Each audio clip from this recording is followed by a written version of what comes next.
माता जी की जय। बोले पंच ज्योति शक्ति तीर्थ सिद्धाश्रम पावन धाम की जय। बोले साचे दरबार की जय। 5 घंटे से चली अखंड चालीसा पाठ के समापन बेला में समस्त माँ भक्तों को सादर जय माता की जय गुरु।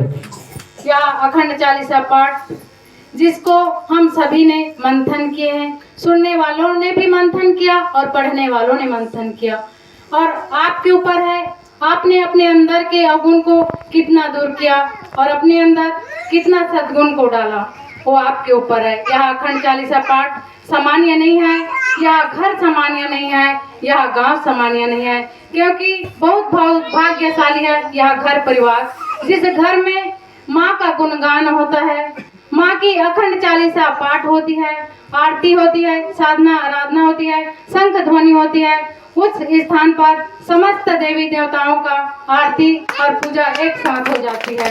मेरे माँ के भक्तों, गुरु का मोल को समझना जरूरी है। गुरु ज्ञान का सागर है, जो जिस किसी के ऊपर एक बूंद पड़ जाए तो उसके जीवन तो संवरेगी ही, हजारों पीढ़ी को संवार देगी। यह जो सामान्य अखंड चालीसा पाठ नहीं है, गुरु के विचारधारा में चल करके माता सबरी ने भगवान मर्यादा पुरुषोत्तम राम के दर्शन प्राप्त किया।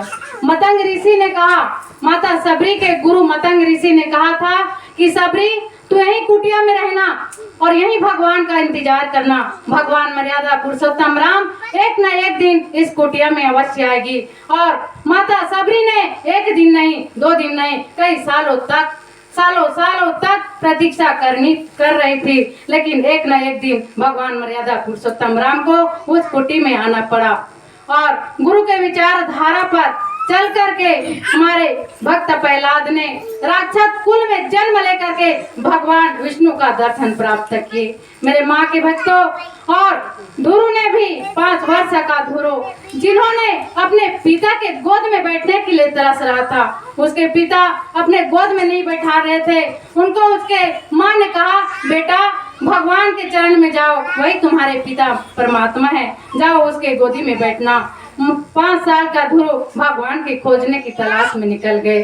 और माता मीरा जो ऐशोआराम सुख सुविधा से जिस महल में रहती थी, उस महल को त्याग करके भगवान विष्णु के भजन में गली गली निकलने लगे। मेरे माँ के भक्तों, आओ हम सभी इस मार्ग पर चले। यह युग परिवर्तन की धारा है।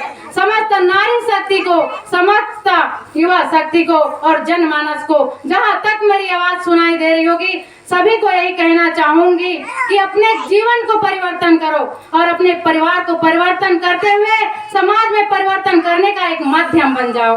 मेरे माँ के भक्तों, यह जो परिवर्तन सामान्य नहीं है, एक चेतनावान ऋषि के द्वारा परिवर्तन होना, माँ के द्वारा परिवर्तन होना, यह सामान्य बात नहीं है। और हम सब मिल करके इस परिवर्तन में सहभागी बने।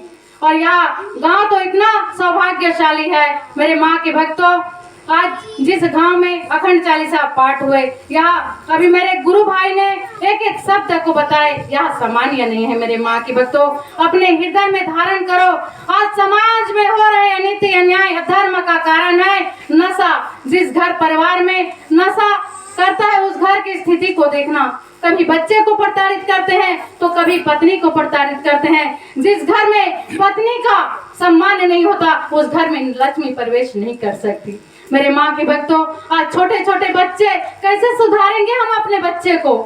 आज नशे के हालत में इसलिए ग्रसित हो रहे हैं। सब नारी को आगे आना होगा। हर काल में नारी आगे आई है, तभी युग परिवर्तन हुआ है। त्रेता युग में देखो माता सीता को आगे आना पड़ा, द्वापर युग में देखो माता द्रौपदी को आना पड़ा।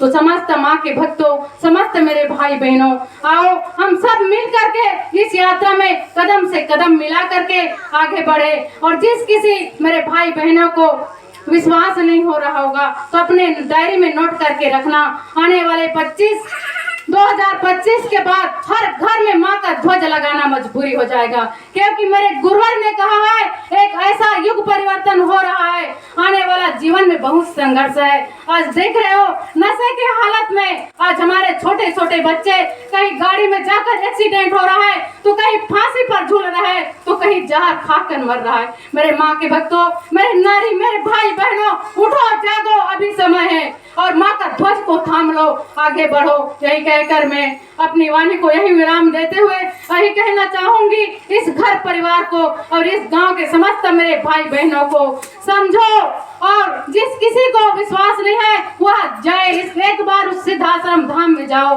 और वहां से निकलने वाली ऊर्जा का लाभ लो। आज जिस भाव को लेकर के मेरे भाई ने अपने घर में यहाँ अखंड चालीसा पाठ किए, माँ गुरुवर को यही कहना चाहूंगी कि इस परिवार को माँ भक्ति, ज्ञान और आत्मा शक्ति से परिपूर्ण करे और इस गांव के समस्त जनमानस को माँ भक्ति, ज्ञान और आत्मा शक्ति दे और हमारे पूजा पिता समान स्वर्गीय श्री मेघूराम तानम को माँ भक्ति, ज्ञान और आत्मा शक्ति से परिपूर्ण करके इसी धारा में वापस ला करके इस यात्रा में चलने का सहभागी बने।